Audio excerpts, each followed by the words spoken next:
Scientologist David Gentile and his partners had raised an incredible $1.8 billion from 17,000 investors. And from this money, they went ahead and took a whopping $216 million worth of hidden fees. Fees that went right into lining Gentile and his partners' pockets. The money from investors funded a completely decadent lifestyle that included exotic cars, private jets, and lavish parties. For example, Gentile had a $30,000 50th birthday dinner that was paid for by investors. In a much worse example, Gentile bought a brand new 2015 Ferrari FF that cost $355,000. And yes, he put that on the books for investors to pay. Jeffrey Schneider was the second in command. The two con men built their lifestyle full of mansions, luxury cars, and private jets on the backs of innocent hard earners and honest businesses. 17,000 investors put in their money in their phony equity firm in hopes of an 8% return on investment. Instead, they ended up blowing investors' money. It wasn't just a two-person job. The involvement of Jeffrey Lash also filled a key role in making the scam a success. Each individual had a part to play, even though one may have a more predominant role than the other. David Gentile was charged with the most sentences, a resident in Manhasset, New York, and the CEO of GPB Capital. He made all the important decisions for the company to keep the scam funds rolling. Before forming this Ponzi, Gentile was a licensed public accountant at an accounting firm. He leveraged his skills and experience to grow the Ponzi scheme into a billion-dollar venture. Jeffrey Schneider from Austin, Texas, held 4 licenses from the Financial Industry Regulatory Authority. He facilitated the scam by masking it behind legitimate documentation and licenses. He was also CEO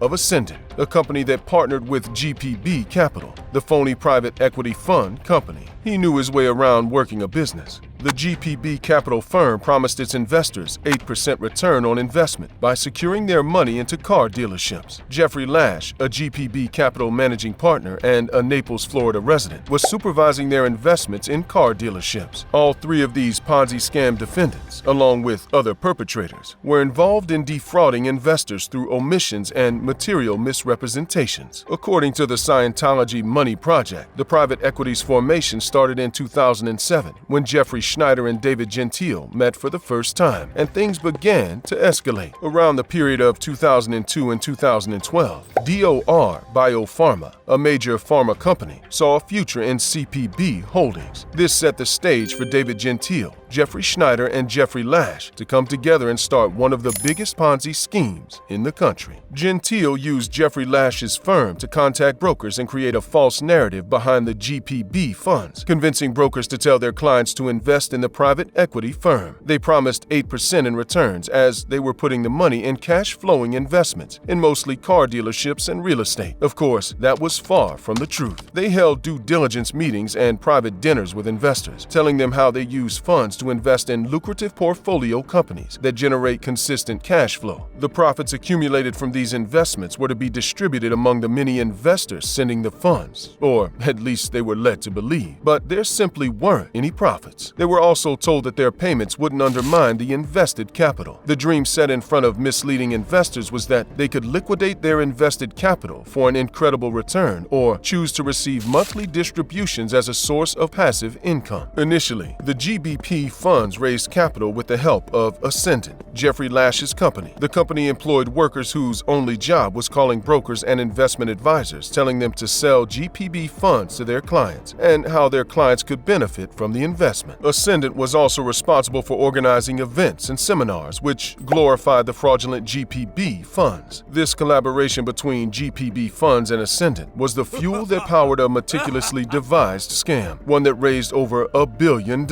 David Gentile and Jeffrey Schneider worked together to make the operations and marketing of GPB funds more developed and legitimate. In contrast, Jeffrey Lash made sure to only push GPB funds to RIA and brokers by the marketers working at Ascendant. Even though they did invest some of the funds in automotive portfolios and holdings, they misrepresented the amount of money these companies were making. They simply were cooking the books, and the companies weren't creating the cash flow that was shown to investors. Just like any other Ponzi scheme, they gave old investors with promised returns from new investors' money. And of course, they siphoned off the rest of the money with hidden costs for their own personal luxuries. The GPB fund started to show its true colors when massive shortfalls began happening growing as more and more people started withdrawing their investments. Employees at GPB regularly sent emails to the owners, which depicted the huge margins between how much they received and how much they were paying out in distributions. It was only a matter of time before everything hit the fan. Internal conversations between the three shareholders discussed the massive shortfalls in the GPB funds. This made it obvious that the holding companies were losing money and investor funds were being seriously misappropriated. In an article by Reuters Intelligence, a leaked FBI intelligence report showed concerns about money laundering risks involving private equity firms. In further reports by the Scientology Money Project, David Gentile and Jeffrey Schneider had previous ties with Russian investors due to their interest in DOR Biopharma. This company had a chain of ownership linked to Russian mobsters. Overall, evidence suggests that the reports of a Russian investment of $100 million involved GPB Capital Holdings. The FBI has shared details explaining why this particular equity firm would be involved in money laundering. One pertains to the company's location in Delaware and Cayman Islands. Companies in these areas confide in bank secrecy laws, which allows them to hide their transactional practices. It's important to note that DOR Biopharma's major stakeholder, Michael Chernea, was responsible for kickstarting GPB Capital, providing David Gentile with its first portfolio asset. Michael Chernea's connection to foreign criminals, mafia, and Russian elites is well known and documented. He also can't enter the U.S. His two daughters reside in Florida, enjoying millions of dollars from him. With the siphoned money of honest workers, these three scammers enjoyed millions in scammings. David Gentile wasn't shy using investors' money. Remember the previously mentioned Ferrari at the beginning of the video? In November 2014, at one of the dealerships that was supposed to be a company that generated lots of money for investors, Gentile bought that new 2015 Ferrari FF for $355,000. His Ferrari was never transferred into his name, and this was intentional. Instead, with Gentile driving it, the Ferrari stayed on the books of the company. Even in internal company emails, employees occasionally discussed whether Gentile would finally pay for the car.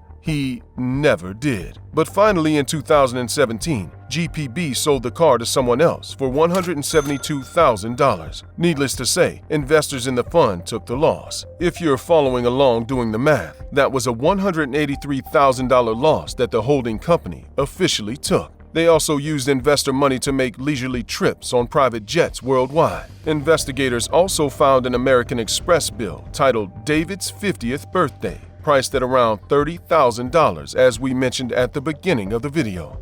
Thanks to this Ponzi, the car David Gentile purchased ranged over $2 million to give you a scale of their spending power. Amongst all the other outrageous spending, GPB also spent the fund money on private jet costs, including flight attendant services costing around $90,000 a year. This wasn't all. David Gentile was ticking boxes off the luxury checklist. He didn't stop at the private jets. He also bought super yachts from John Staluppi, the same car dealer who got him the private jet. Gentile and his partners weren't the only Scientologists to scam a giant amount of money. Reed Slatkin was another Scientologist scammer, just like them. His Ponzi scheme was actually the biggest scam ever at the time. From 1986 to 2001, Slatkin raised approximately $593 million from about 800 wealthy investors. Slatkin created and operated an informal investment club where investors simply gave him money to take care of. Most of Slatkin's early investors were his fellow Scientologists, and he soon had roughly $7 million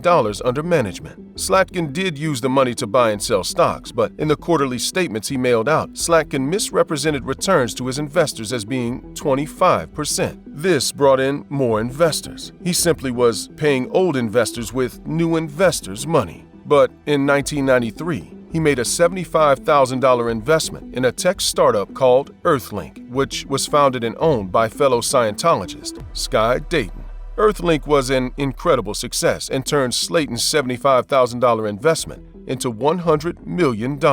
This made Slatkin look like a genius investor, and his fund got even more investor money from that point. Slatkin's downfall began from there, as his later investments and lifestyle slowly drained investor funds. Eventually, the FBI uncovered Slatkin's Ponzi scheme. The Church of Scientology fought to try to keep the millions they got from Slatkin in donations, but they eventually gave back $3.5 million in ill-gotten gains. This begs the question whether the feds will go after the church as well, after dealing with Gentile and his partners. These were a couple of the biggest Ponzi schemes ever, and both are associated with the Church of Scientology. According to the SEC complaint, New York Attorney General Letitia James filed charges that require the scam artist to pay $700 million in restitution. Lash's lawyer told clients that he wouldn't plead guilty. It's difficult to investigate Ponzi scams where a fraudulent motive shadows an underlying layer of legitimacy. Gentile, Schneider, and Lash are still waiting for their day in court.